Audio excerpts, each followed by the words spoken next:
အားလုံးပဲမင်္ဂလာပါဒီနေ့တင်ပြဆွေးနွေးမယ့်အစီအစဉ်လေးကနေကြိုဆိုပါရစေဒီနေ့ကျွန်တော်တို့လေ့လာသွားမယ့်အကြောင်းအရာကတော့လူတော်တော်များများနေ့စဉ်နဲ့အမျှရင်ဆိုင်နေရတဲ့ပြဿနာတစ်ခုပါပဲဟုတ်ပါတယ်အသွေးလွန်ခြင်းအကြောင်းကိုသေချာလေးနားလည်အောင်စူးစမ်းကြည့်ကြမှာပါကျွန်တော်တို့ရဲ့ဦးနှောက်ကြီးကအနားယူဖို့လုံးဝညင်ဆန့်ပြီးအဆက်မပြတ်အလုံးလုံးနေတဲ့အခါတကယ်လမ်းပါတယ်များဖြစ်ပြနေတယ်လေဆိုတာကိုအသေးစိတ်ခွဲခြမ်းစေဖြာသွားမှာဖြစ်ပါတယ်ဒါဟာကျွန်တော်တို့အားလုံးဒီပါကိုယ်တိုင်ကြုံဖူးတဲ့အခြေအနေတစ်ခုဖြစ်လို့တကယ်ကိုစိတ်ဝင်စားစရာကောင်းမှအသေးချပါပဲစမ်းစားကြည့်အောင်တခါလေကျွန်တော်တို့ရဲ့စီကူအတွေးတွေကဘလို့မှရက်တက်လို့မရပဲတင်းဆက်ပြေးလွှားနေတာမျိုးခံစားမှုကြလေမဟုတ်လားဒီတော့အရေးကြီးတဲ့မေခွန်းတစ်ခုထပ်လာပါတယ်အဲ့ဒါတော့ဦးနှောက်ရဲ့စိတ်ရန်တရားတွေကိုရက်တန့်ပြစ်ဖို့ဘာကြောင့်ဒီလောက်တောင်ခက်ခဲနေရတာလဲဆိုတာပါပဲဘာလို့ရက်ဖို့ကိုဒီလောက်တောင်ညှဉ်းဆန်နေရတာလဲဒါကိုတိကျနားလည်ဖို့ဆိုတာကျွန်တော်တို့စိတ်ရဲ့သဘာဝကိုနားလည်ဖို့အတွက်အရေးကြီးဆုံးပထမဆုံးခြေလှမ်းပဲထိပါတယ်ကဲဒီတော့ဒီစိတ်ရရှုံထွေးတဲ့မြေပုံကြီးချက်ကိုအတူတူဝင်ရောက်ကြည့်ရှုလိုက်ကြရအောင်ဒီကနေ့လေ့လာသွားမယ့်အဆင့်9ဆင့်ရှိပါတယ်နံပါတ်1အတွေးလွန်ခြင်းပြဿနာနံပါတ်2စိတ်ဟာဘာကြောင့်ပြေးလွှားနေရတာလဲနံပါတ်3အတိတ်ကိုတွေးတောခြင်းနဲ့အလွန်အမြင်သတိထားခြင်းနံပါတ်4စိတ်ကိုခွဲခြားသိမြင်ခြင်းအယူအဆနဲ့နောက်ဆုံးနံပါတ်5ကတော့လက်တွေ့ဘဝကိုပြန်လဲအာရုံစိုက်တဲ့နည်းလမ်းဆိုပြီးဖြစ်ပါတယ်အဲ့ဒီကပြဿနာရဲ့အရင်အမြစ်ကနေစတင်ပြီးတော့လက်တွေ့ကြအတုံးပြုလို့ရမယ်ဖြစ်ရှင်နေဒီစီကိုတက်ဆင်ချင်းသွားကြတာပေါ့ပထမဆုံးအပိုင်း1အနေနဲ့အတွေးလွန်ခြင်းပြဿနာကိုကြည့်ကြရအောင်ပါပြေးလွှားနေတဲ့စိတ်ကိုတေချာလေးခွဲချမ်းစိတ်ဖြာကြည့်မယ်ဆိုရင်အရင်ဆုံးလှုပ်ရှားမှုလွန်ကဲနေတဲ့စိတ်တစ်ခုရဲ့တကယ်ကိုကြီးမားလာတဲ့ဝန်တဝန်ပိုးကြီးကိုကျွန်တော်တို့မိစီရဲ့မြင်ရောက်ကြည့်ကိုလိုပါတယ်ဒုတိယအနေနဲ့တခါတလေလမ်းလျှောက်တတားတစင်းပေါ်မှာလမ်းပြောက်ပြီးပိတ်မိနေလေလို့ခံစားရတတ်ပါတယ်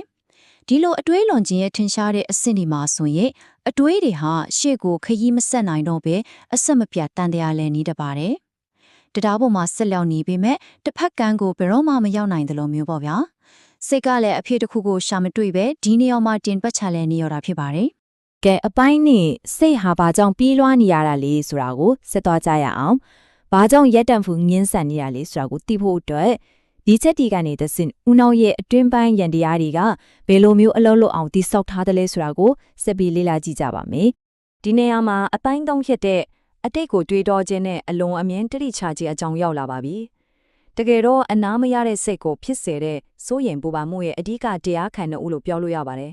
တစ်ခုကအတိတ်ကိုပြန်ကြည့်နေပြီးနောက်တစ်ခုကတော့အနာဂတ်ကိုလမ်းကြည့်နေတာပါ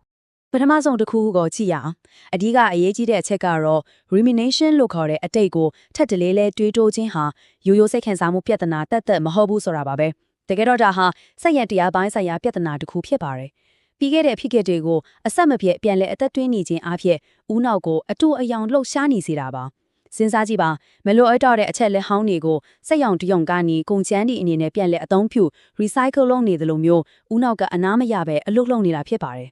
နောက်ထပ်တကယ်စိတ်ဝင်စားစရာကောင်းတဲ့တရားခံတူကတော့ hypervigilance လို့ခေါ်တဲ့အလွန်အမြင်တတိထားခြင်းပဲဖြစ်ပါတယ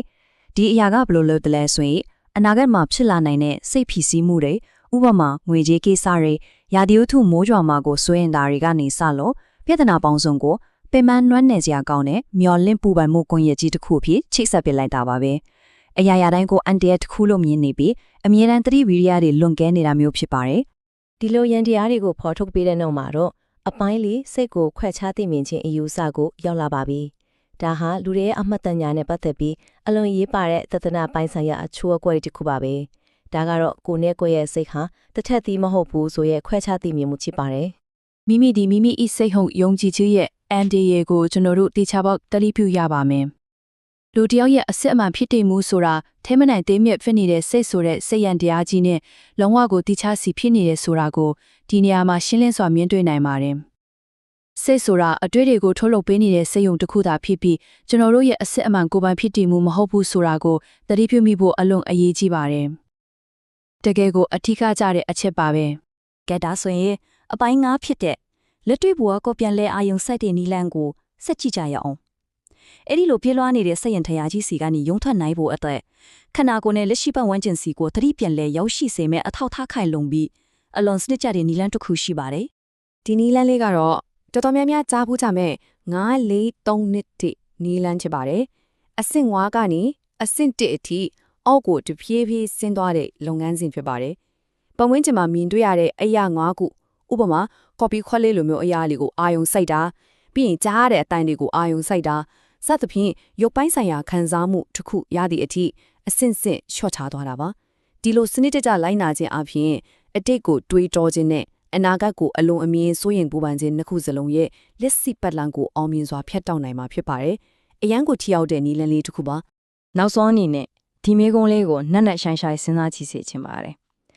အတွေးတွေကိုကိုယ်တိုင်ဝင်ရုပ်လောက်ဆောင်မယ်အစားအပြင်ကနေစောင့်ကြည့်ရုံတက်တက်တာလုံးမယ်ဆိုရင်နေ့စဉ်ဘဝဟာဘလို့ပြောင်းလဲသွားမလဲအနာရတဲ့စိတ်ရဲ့ရန်တရားတွေကိုကိုယ်တိုင်ဝင်ရုပ်လှည့်ပတ်နေမယ်အစားဖြတ်သိမ်းသွားတဲ့တိမ်တိုက်တီလို့ရိုးရိုးရှင်းရှင်းလေးစောင့်ကြည့်နေမယ်ဆိုရင်နေ့စဉ်ဘဝဘလားတောင်လွတ်လပ်ပေါ်ပါသွားမလဲဒီအချက်လေးကိုတွေးကြည့်ရင်းနဲ့ပဲဒီကနေ့တင်ပြချက်လေးကိုအဆုံးသတ်လိုက်ပါစေအားလုံးပဲအေးချမ်းတဲ့စိတ်ချင်းတွေကိုပိုင်ဆိုင်နိုင်ကြပါစေ